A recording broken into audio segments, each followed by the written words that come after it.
이 시간은 우리 주님의 은혜를 생각하면서 오늘 하루를 통하여 베풀어 주신 은혜에 감사하고 사순절을 지내는 동안 주님의 생애와 주님의 은혜를 깊이 묵상하며 기도하는 시간입니다.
찬송가 436장 함께 찬양드리겠습니다.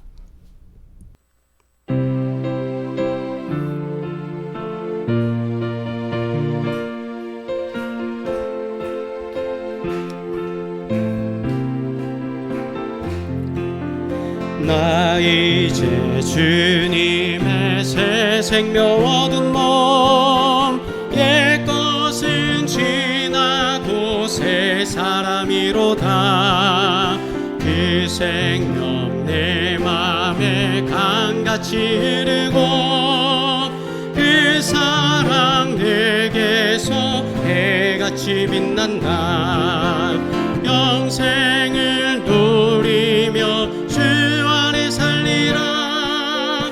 오늘도 내일도 주 함께 살리라. 주 안에 감추인 새 생명 얻으니 이전에 줬던 것 이제는 값없다. 하늘의 은혜와 평화를 맛보니 찬송과 기도로 주 함께 살리라. 영생을 누리며 주 안에 살리라. 오늘도 내일도 주 함께 살리라. 산천도 좋고 새 것이 되었고 죄인도 원수도 친구로 변한다. 그 생명 얻은 자 영생을 누리니 주님을 모신 맘 새 하늘이로다. 영생을 누리며 주 안에 살리라. 오늘도 내일도 주 함께 살리라. 주 따라가는 길 험하고 멀어도 찬송을 부르며 뒤따라가리라. 나 주를 모시고 영원히 살리라. 날마다 섬기며 주 함께 살리라. 영생을 누리며 주 안에 살리라. 오늘도 내일도 주 함께 살리라. 아멘. 누가복음 9장 46절로 48절 말씀 함께 합독하시겠습니다.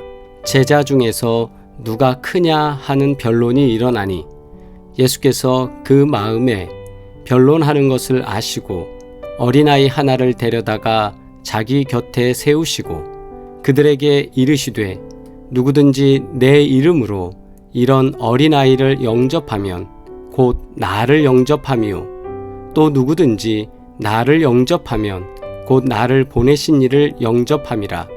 너희 모든 사람 중에 가장 작은 그가 큰 자니라. 아멘. 세 번역으로 함께 합독하겠습니다. 제자들 사이에서는 자기들 가운데서 누가 가장 큰 사람이냐 하는 문제로 다툼이 일어났다. 예수께서 그들 마음속에 생각을 아시고 어린이 하나를 데려다가 곁에 세우시고 그들에게 말씀하셨다. 누구든지 내 이름으로 이 어린이를 영접하면 나를 영접하는 것이요 누구든지 나를 영접하면 나를 보내신 분을 영접하는 것이다. 너희 가운데에서 가장 작은 사람이 큰 사람이다. 아멘. 현대인의 성경입니다. 제자들 사이에 누가 가장 위대하냐는 문제로 말다툼이 벌어졌다. 예수님은 그들의 생각을 아시고 한 어린아이를 데려다가 곁에 세우시고 제자들에게 말씀하셨다. 누구든지 내 이름으로 이런 어린아이를 영접하면 곧 나를 영접하는 것이며 누구든지 나를 영접하면 바로 나를 보내신 분을 영접하는 것이다. 너희 중에 가장 작은 사람이 가장 위대한 사람이다. 아멘. 봉독한 말씀을 통해 누가 크냐라는 제목으로 함께 말씀 묵상하겠습니다. 옛날 고대 인도에 무굴 제국이 통치하던 시대가 있었습니다. 그 무굴 제국의 황제 아크바 또 악바르 또는 아크바르 라고도 불려지기도 했던 이 아크바 황제는 아주 지혜로운 사람이었습니다. 그런데 그는 처음부터 그렇게 지혜를 깨우친 사람이 아니라고 합니다. 나라에 9명의 지혜로운 스승이 있었습니다. 황제는 그들에게서 아무것도 배울 수가 없었다고 합니다. 그래서 늘 불만이 많았습니다. 어느 날 황제는 현자들을 모두 불러놓고 자기 하나 깨우치지 못하느냐 라며 나무랬습니다. 아니 어떻게 그렇게 똑똑한 사람들이, 지혜로운 스승이라고 하는 사람들이 나라는 사람 하나를 좀 지혜롭게 하지 못하느냐 이거였지요. 그때 한 현자를 따라왔던 어린아이가 크게 웃기 시작했다고 합니다. 황제 앞에서 경망스럽게 웃는 이 철없는 어린아이, 어떻게 해야 합니까? 황제는 지엄하게 호통을 쳤다고 합니다. 그랬더니 어린아이가 황제에게 이렇게 대답을 했다고 합니다. 진정 깨우치고 싶으시면 자리에서 일어나 아래로 내려오세요. 아이고, 정말 이 대책 없는 어린아이입니다. 황제가 한마디만 하면 당장 잡혀가서 죽을지도 모르는 상황인데 황제한테 이런 대꾸를 한 겁니다. 황제는 어떻게 하는가 한번 알아보려고 어린아이가 하라는 대로 내려왔습니다. 그랬더니 이 아이가 냉큼 황제가 앉는 그 옥좌로 가서 앉았다고 해요. 그러면서 황제에게 이렇게 말했답니다. 이제 그 자리에서 황제가 아니라 어린아이처럼 물어보세요. 그 순간 아크바 황제는 지혜를 깨우치게 됐다고 합니다. 아크바 황제가 깨달은 지혜는 무엇일까요? 여러분 어떻게 생각하십니까? 그렇습니다. 진정으로 깨우치려면, 무엇을 배우려면 내려와야 한다는 것입니다. 황제의 자리에서 스승들에게 가르쳐봐라, 깨닫게 해봐라, 명령하는 게 아니라 스승을 존대하고 스승에게 배우고 싶어하는 마음이 있어야 된다는 것이죠. 황제의 자리에서 어린아이의 자리로 내려와야 하고, 선생의 자리에서 학생의 자리로 내려와야 하고, 목사가 아니라 성도의 자리에 서야 하고, 성인의 방석이 아니라 죄인의 바닥에 무릎을 꿇어야 한다. 부모의 자리에서 자녀의 자리로 내려서야 비로소 그때 배울 수 있다라는 겁니다. 진짜 지혜는 뭡니까? 바로 낮은 자리로 내려와서 듣는 것, 그 자체가 지혜를 수용할 수 있는 것이다 라는 것을 우리들에게 일깨워주고 있습니다. 예수님의 제자들이 서로 다투었습니다. 내용은 그겁니다. 자기들 가운데서 누가 가장 큰 사람이냐 하는 문제입니다. 과연 누가 가장 큰 사람입니까? 가장 먼저 온 제자일까요? 제자 넘버 원, 그죠? 제자로 먼저 이름을 올린 사람? 아니면 제자 중에 힘이 센 사람? 아니면 제자 중에 머리가 제일 좋은 사람? 기도를 잘하는 사람? 말을 잘하는 사람? 잘생긴 사람? 아니면 뭐니 해도 돈 많이 갖고 와서 예수님 사역을 빵빵하게 후원해 주는 사람? 여러분 누구라고 생각하세요? 그러면 그 제자들 시대는 그렇다 치고 오늘 우리가 교회에서 정말 필요한 서열을 매긴다면 어떤 성도가 필요할까요? 키 큰 사람? 또 창립 멤버? 오래 있었던 사람? 잘생긴 사람? 전도 많이 하는 사람? 목소리가 큰 사람? 찬송을 잘하는 사람? 기도에 능통한 사람? 누굴까요? 종종 교회 내에서도 제자들이 가지고 있었던 이 다툼 같은 일들이 발생하고 있습니다. 자, 예수님은 이런 상황 속에 무엇라 답하고 계십니까? 예수님은 그들의 마음속을 아시고 어린아이 하나를 데려다가 예수님 곁에 세우시고 예수님이 말씀하셨습니다. 이 어린아이는 누굽니까? 감히 어른인 제자들과는 겨룰 수도 없는 나약한 존재입니다. 나란히 설 수 없는 가장 작은 사람입니다. 예수님이 제자들에게 이렇게 말씀하십니다. 누구든지 내 이름으로 이런 어린아이를 영접하면 곧 나를 영접하는 것이며 누구든지 나를 영접하면 바로 나를 보내신 분을 영접하는 것이다. 즉 간단하게 말한다면 하나님을 영접하고자 한다면 나를 영접해야 되는 거고, 나를 영접한다는 건 이 어린아이를 영접하는 것처럼 그런 마음으로 영접할 수 있는 사람이어야 한다. 가장 낮은 사람, 가장 연약한 사람, 가장 힘없는 사람이라도 영접할 수 있는 그 오픈 마인드, 그 겸손함이 있어야 한다 아니겠습니까? 그 어린아이가 곧 예수님과 같다는 말씀이고, 이 말은 그 어린아이가 가장 크다는 말이기도 합니다. 예수님이 그 어린아이처럼 가장 작다는 말이 아니라 그렇게 어린아이를 크게 볼 수 있는 사람, 다시 말하면 결과적으로 누가 크냐는 문제가 아니라 너 스스로 낮아져야 된다는 거죠. 우리는 종종 누가 크냐, 누가 공을 많이 세웠냐, 누가 꼭 필요한 사람이냐, 이 문제 때문에 갈등할 때가 많습니다. 그 물음 자체를 버리라는 말입니다. 누가 하나님의 아들이신 예수님과 크기를 다툴 수 있겠습니까? 예수님이 가장 낮은 자리로 가셨는데 그 누가 자기가 크다고 자랑할 수 있겠습니까? 우린 예수님 다음으로 서야 될 거 아닙니까?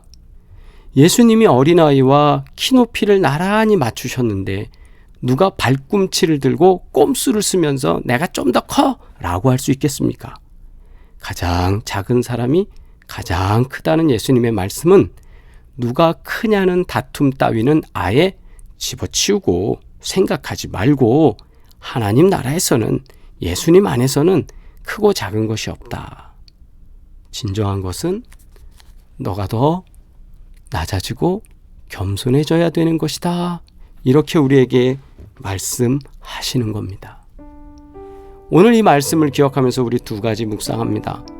우리의 마음과 몸을 낮추어 가장 작은 사람 곁에 서기를 원합니다. 또 우리가 엎드리고 낮아져서 상대를 높이며 존중하기를 원합니다. 인생을 살면서 이 문제 쉽지 않습니다. 힘들고 어렵습니다. 그러나 오직 주님께서 우리들에게 주시는 이 겸손함, 우리들에게 주시는 사랑의 마음이 있으면 그것을 할 수 있습니다. 사순절에 우리가 이렇게 순종하기를 바랍니다. 주님의 기도 드리겠습니다. 하늘에 계신 우리 아버지여, 이름이 거룩히 여김을 받으시오며 나라가 임하시오며 뜻이 하늘에서 이루어진 것 같이 땅에서도 이루어지이다. 오늘 우리에게 일용할 양식을 주시옵고 우리가 우리에게 죄 지은 자를 사하여 준 것 같이 우리 죄를 사하여 주시옵고 우리를 시험에 들게 하지 마시옵고 다만 악에서 구하시옵소서. 나라와 권세와 영광이 아버지께 영원히 있사옵나이다. 아멘. 하나님의 은혜와 평강이 함께 하시기를 바랍니다. 주님께서 사순절 14째 날 오늘도 주님의 말씀으로 묵상하면서 주님의 은혜로 더 깊이 잠기는 저와 여러분 되기를 주의 이름으로 축원합니다. 사랑합니다.